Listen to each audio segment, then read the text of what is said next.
Good day everyone, my name is Karleen Spangenberg. I'm a physiotherapist and form part of an interdisciplinary outreach team from the Western Cape Education Department in South Africa.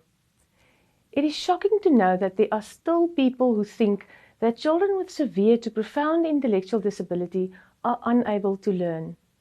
They may find it challenging to read or write and do mathematics, but it does not mean they cannot learn. The human brain is a marvelous organ, yet so complex that we are unable to really pinpoint exactly when and what children with intellectual disability really understand. It is, however, important to know that learning can and does take place, and we should never underestimate the child's potential. Rather, should we explore the endless possibilities for learning. In this video, I will explain the process of learning for children with severe to profound intellectual disability, which is possible within an environment of care and support. In order to better understand this process of learning, we can break it down into different stages.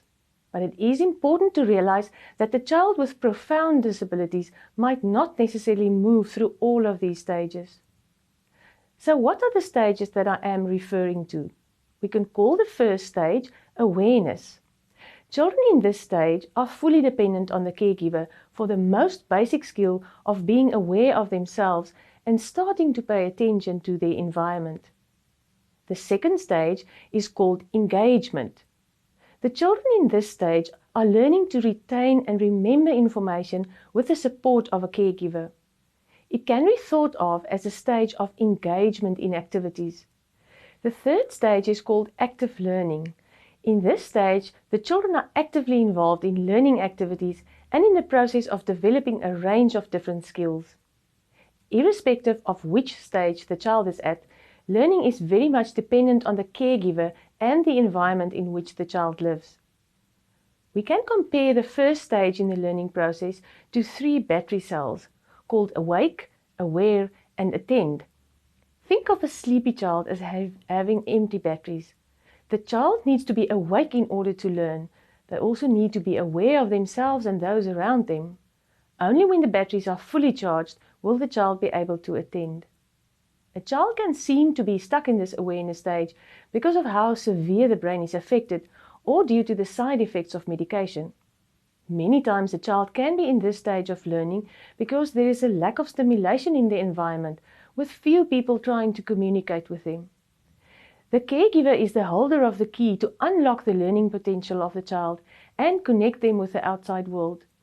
This connection with the outside world is first seen in brief and inconsistent interactions with the people they know. At first, the child will only be ready to deal with information from their immediate surroundings, such as their caregiver and their own body. The process of what is happening in the brain during this stage of learning can be imagined as lights and electric wires. When a child is asleep, very few lights are on. As the child becomes more alert and aware of what is happening around them, more lights lit up. When they are ready to give attention, many lights are burning brightly. But in order to maintain attention and to recognize someone, the different lights have to be connected with one another. Early stages of learning consist of giving attention to people and to recognizing them. As the experience of the world around them grows, they will show more interest in what you do. When they see the same interesting object each day, they learn to recognize it. A child learns to recognize their caregiver amongst others by their smell, seeing them or hearing their voice. We can think of this process as electric wires which connect the sensory organs and the brain. These wires take all the information from the specific sensory organ, say the eyes, to the specific area in the brain. When the information from the eyes reaches the specific area in the brain where visual images are processed, it can be illustrated as light bulbs lighting up in the part of the brain responsible for seeing. When the child sees you again, the brain will connect what they see now with a picture already in the brain.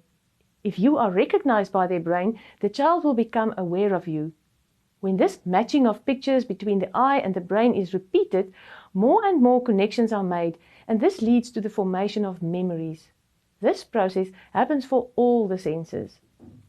When a child recognizes you, they will reach out to you, often by making a sound or a gesture that is very specific and very unique to that individual. In this case, the response to you is an action that happens as a result of the picture memory that was formed in the brain. Let's compare it to a battery-operated toy with one simple motion.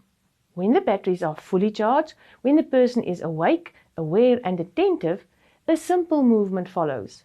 Think of a toy train moving forward, performing one single action. When a certain event happens consistently, for instance, a child sees the caregiver regularly, the child will respond in the same way each time. We call this consistent response a learned response. The more a person responds in the same way, the smoother the movement becomes, and this movement pattern is stored in the brain. As more and more connections are made between the different senses, the brain and the muscle, a range of different movements becomes a possibility. Now the batteries are strong enough to operate a robot with many different movements. This circle between the senses and the movement center is the beginning of understanding and of thinking. In the awareness stage, we should help them to explore by using all of their senses. We should allow time for children to deal with all the information from their senses until they are able to explore objects by themselves. Later, in the awareness stage, we see that they become interested in what they do. Through playing with their own body parts and discovering things around them, they will later realize that things exist even though they are out of sight. They will start to look for things they are familiar with. In the engagement stage, they will also start to imitate what you do. They will make an effort to get your attention. They will look at you and point to the object they want, but may also use lots of other gestures. When children learn in an environment where events take place in the same order every day, they are able to build up a memory bank. This memory bank of daily activities eventually enables them to follow a chain of events in a daily routine. We see that when they become upset when a routine is broken, or when they look at their bags when it's time to go home. We should include them in activities so that they can learn about their bodies and what happens around them. They will need lots of time to explore objects using their different senses. But in order for them to know what we usually do with a specific object, they will need you to physically guide them through an activity on how to use the object. If you want to teach them how to brush their teeth, you must show them what to do and say what you are doing while you are brushing teeth. Usually we also have to put our hands over their hands and assist in the action of brushing their own teeth. Following this physical support, we should allow them enough time to try brushing by themselves, as children in the engagement stage sometimes need a long time to think about what is it they need to do. When the same type of things are happening on a daily basis and within a structured routine, children are better able to understand all the different activities. In the active learning stage, they now learn that a specific object relates to a specific activity. When they see a toothbrush, they know it is time to brush their teeth. The world around them now starts to make sense. They will also copy others and learn to eat with a spoon, for example.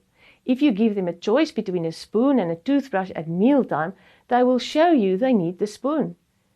Their attention and interest in activities grow to the extent that early in the active learning stage, they can complete simple tasks.